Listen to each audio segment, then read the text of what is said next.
Assalamualaikum warahmatullahi wabarakatuh. Selamat pagi, selamat siang, selamat sore, dan selamat malam. Pada kesempatan kali ini, kita masih belajar tentang teks cerita sejarah.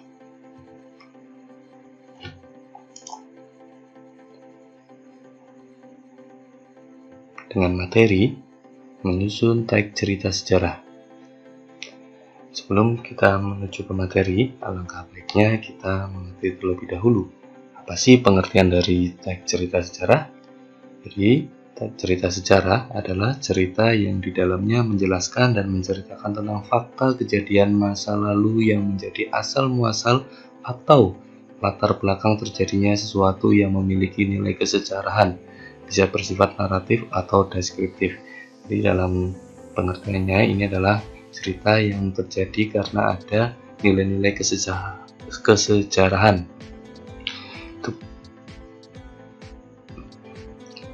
Kemudian untuk struktur teks cerita sejarah itu ada yang pertama adalah mengenal situasi cerita.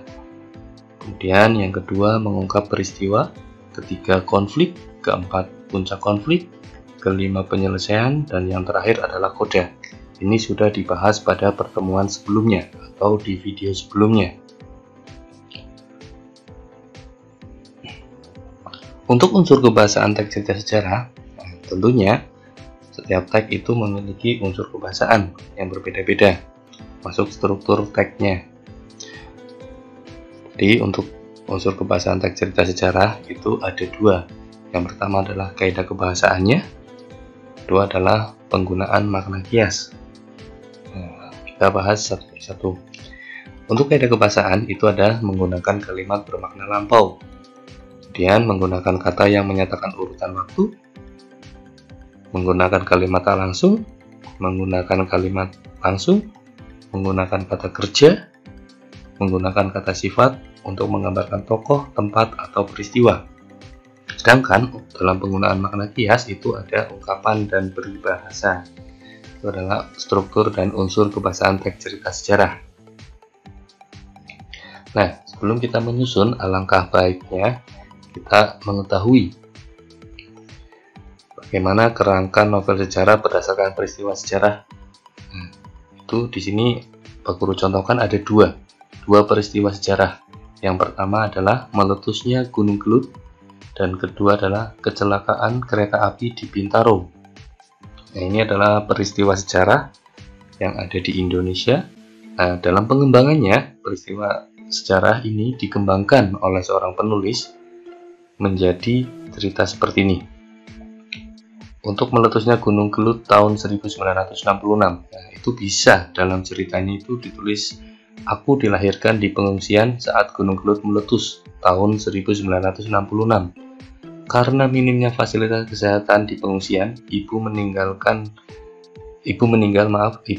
saat melahirkanku. Nah, ini bisa menjadi acuan atau menjadi contoh ketika kalian itu menyusun teks cerita sejarah.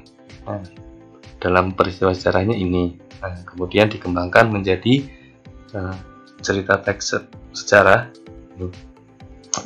Contoh yang kedua, untuk peristiwa sejarahnya adalah kecelakaan kereta api di Bintaro pada tanggal 19 Oktober 1987. Bisa dikembangkan menjadi cerita sejarah. Dalam kecelakaan kereta api di Bintaro tanggal 19 Oktober 1987, aku masih berusia 8 tahun. Kedua orang tuaku tewas dalam peristiwa itu.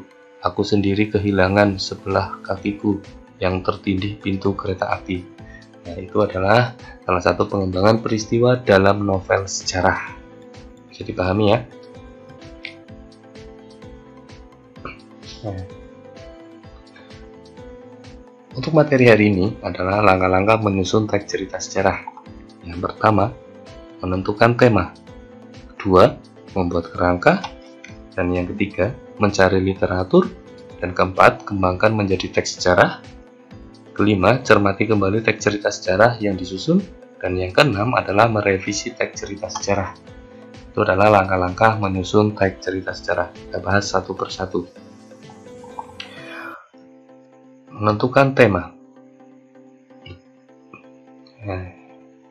Kalian sudah mungkin sudah paham ya, pada kelas 10 dan kelas 11 itu sering mendengar kata-kata tema. Tema merupakan gagasan pokok atau ide pikiran dalam membuat suatu tulisan. Nah, tema itu berasal dari kata Yunani, berarti sesuatu yang telah diuraikan atau sesuatu yang telah ditempatkan. Dalam tulis-menulis, tema adalah pokok bahasan yang akan disusun menjadi tulisan. Akan menentukan arah tulisannya atau tujuan dari penulisan artikel itu atau cerita itu. Menentukan tema berarti menentukan apa masalah sebenarnya yang akan ditulis atau diuraikan oleh penulis. Nah, contohnya pendidikan, religi, kebudayaan, nasionalisme, patriotisme, percintaan, dan lain-lain. Nah, contoh dalam novel cerita sejarah itu dalam tema pendidikan, Laskar Pelangi. Itu keseluruhan ceritanya itu tentang pendidikan. Kemudian yang kedua tentang percintaan, ada Siti Nurbaya dan Pada Sebuah Kapal. Untuk religius itu ada Robohnya Surau Kami dan Kemarau dan lain sebagainya. Oke, mungkin sudah paham terkait dengan tema. Jadi dalam cerita itu keseluruhannya menceritakan tentang tema apa atau idenya apa, dan ide pikirannya itu yang dimuat dalam tulisan tersebut itu apa. Nah, itu yang dalam penentukan tema. Nah, nanti ketika kalian menyusun teks cerita sejarah, kalian harus ada tema besarnya. Mungkin bisa tentang pendidikan, religi, atau yang lainnya. Yang kedua, membuat kerangka. Nah, dalam pembuatan kerangka, terlebih dahulu dapat disusun dengan cara yang pertama itu dengan kronologis atau cerita dari awal kejadian sampai akhir kejadian dengan kronologis. Kemudian ada dua, sebab akibat. Ketiga, tindakan tokoh. Jadi tokoh penulisnya itu langsung menceritakan tentang perjalanan hidupnya mungkin. Kemudian yang keempat ada urutan tempat. Jadi harus ada tempatnya dan rentetan peristiwa sejarah tersebut. Nah, ini adalah dalam pembuatan kerangka tulisan.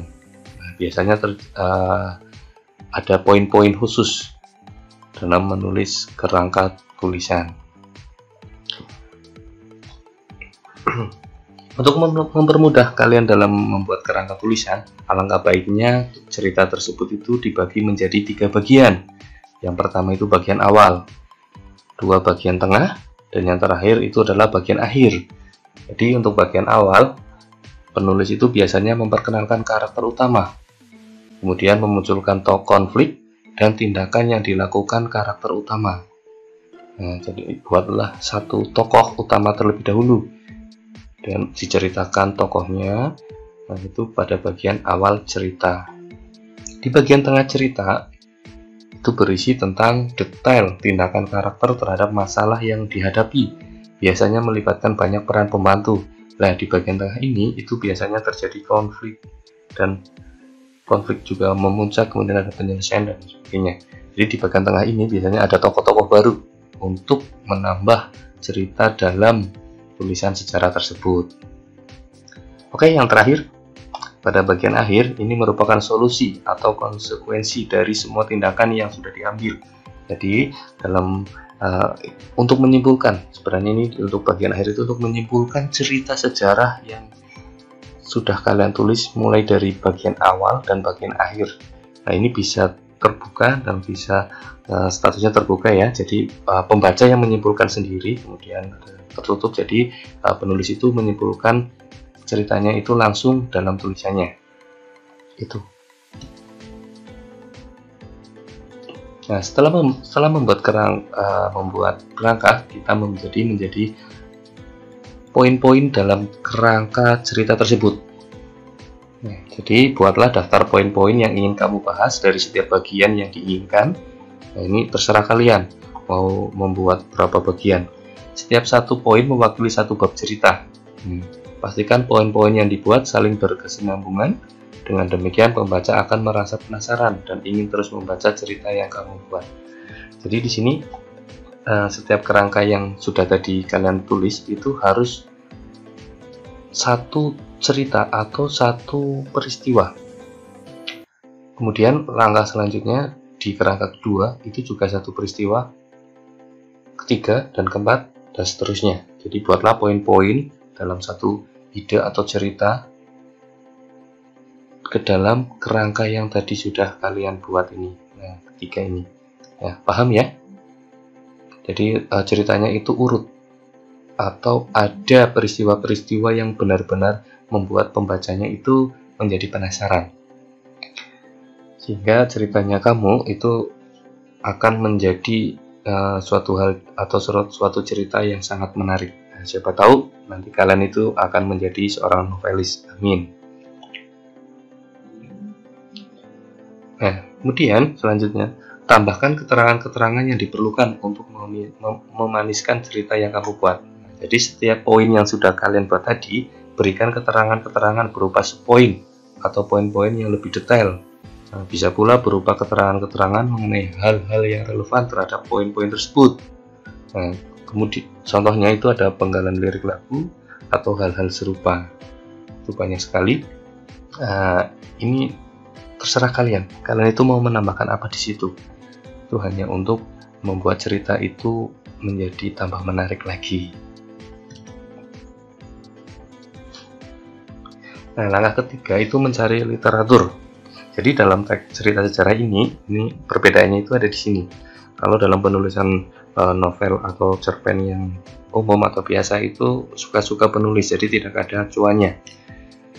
Kalau teks cerita sejarah itu harus ada acuannya, karena di sini adalah ada hubungan terhadap cerita sejarah-sejarah yang ada di Indonesia.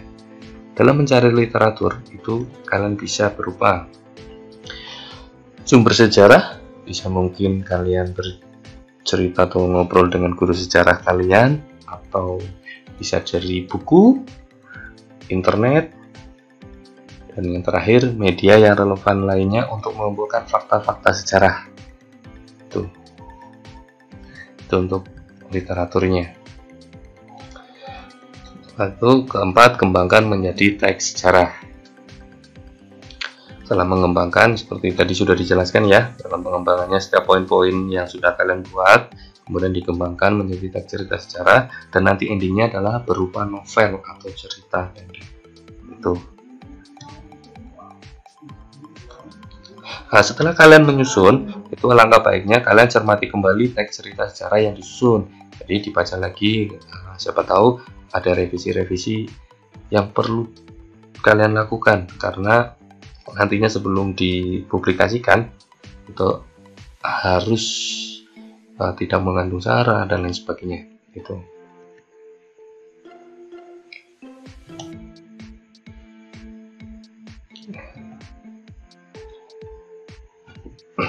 Untuk mempermudah kalian ya, aku kasih tips dalam menyusun teks cerita sejarah.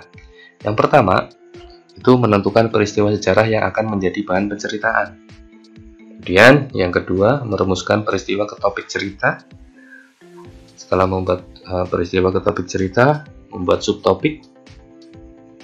Nah, setelah itu menentukan tokoh yang akan terlibat dalam cerita.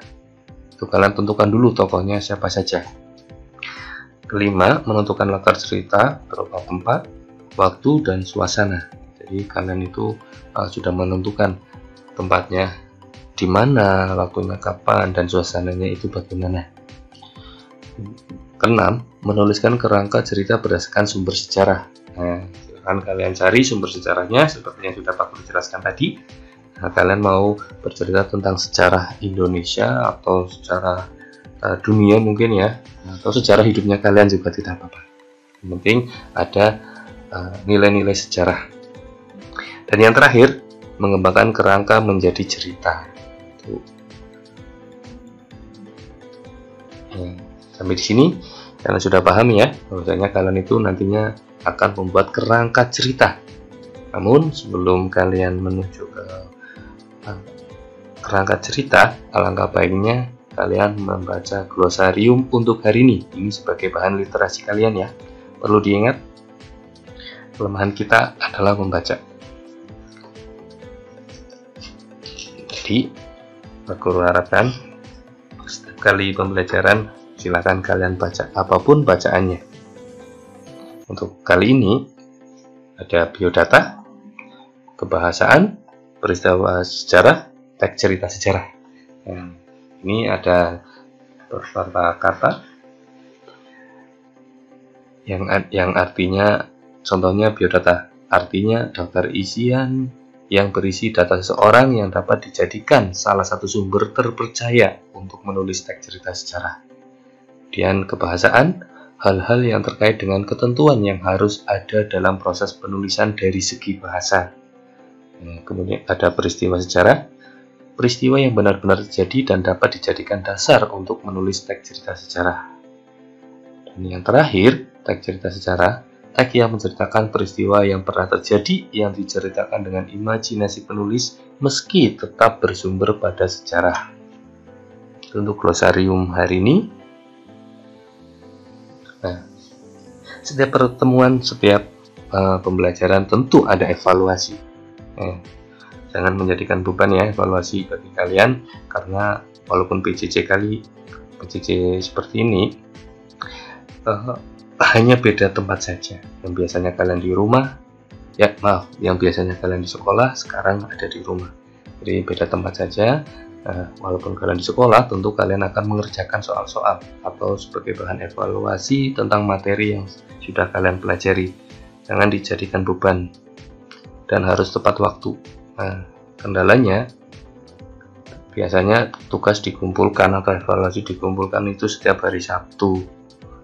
Dan menganggap PJJ ini banyak tugas. Tidak seperti itu, karena setiap mapel memiliki evaluasi masing-masing, termasuk Bahasa Indonesia. Bahasa Indonesia mungkin di pelajaran kalian di jam 1, 2, 3, 4 sampai jam ke-8, itu kalian kerjakan di jam-jam itu, atau ketika PJJ Bahasa Indonesia. Jadi kalian itu mengerjakan evaluasi Bahasa Indonesia. Kemudian ketika pindah jam menjadi mungkin matematika, di situ juga ada evaluasi kalian kerjakan. Jadi setiap hari itu kalian akan ada banyak sekali evaluasi sebagai tolak ukur kalian dalam mengikuti PJJ. Dan ini akan meringankan kalian. Daripada untuk SMA ya 17 kurang lebih dari 17 pelajaran, jika dikumpulkan dalam satu minggu dan dikerjakan pada hari Sabtu dan Minggu, itu ada 17 tugas yang harus dikerjakan. Itu nanti bagi kalian akan terasa berat. Setelah berat kalian mengeluh, setelah mengeluh kalian lapor, padahal itu kesalahan kalian ya. Mohon maaf, ini sebagai motivasi kalian saja. Oke, Pak Guru jelaskan untuk evaluasi pada pertemuan kali ini. Yang pertama, carilah sebuah tema peristiwa sejarah dalam kehidupan Anda. Dengan mencari peristiwa sejarah dalam hidup kalian, tentunya kalian itu memiliki sejarah. Tidak mungkin dalam kehidupan manusia tidak memiliki sejarah. Untuk yang kedua, buatlah kerangka cerita berdasarkan struktur teks cerita sejarah. Ini juga materinya ada di video sebelumnya, silakan kalian simak lagi video sebelumnya. Kalian menulis kerangkanya itu berdasarkan strukturnya ya. Setelah itu, kembangkan kerangka yang Anda buat menjadi sebuah teks cerita sejarah yang menarik. Pak Guru tidak membatasi, kalian mau menulis berapapun, syukur satu novel ya. Apresiasi atau nanti ada reward tersendiri bagi peserta didik kelas 12 yang di endingnya nanti di lulusan nanti itu kalian itu menciptakan suatu novel. Itu untuk bonusnya, itu kalian akan mendapat Pak Guru terbitkan dan gratis. Itu akan menjadi suatu peristiwa yang menarik buat kalian ya. Tolong diperhatikan ini ya. Ayo berlomba-lomba untuk membuat novel. Tapi dalam evaluasi ini silakan kalian sebisanya kalian saja. Karena Pak Guru tidak mengharuskan kalian menulis novel dalam waktu seminggu. Ya, mungkin ada yang berminat untuk menuliskan novel cerita sejarahnya kalian, silakan hubungi Pak Guru. Oke, itu saja pembelajaran kali ini, semoga bermanfaat. Kurang lebihnya mohon maaf. Wabillahi taufiq wal hidayah. Assalamualaikum warahmatullahi wabarakatuh. Salam sukses.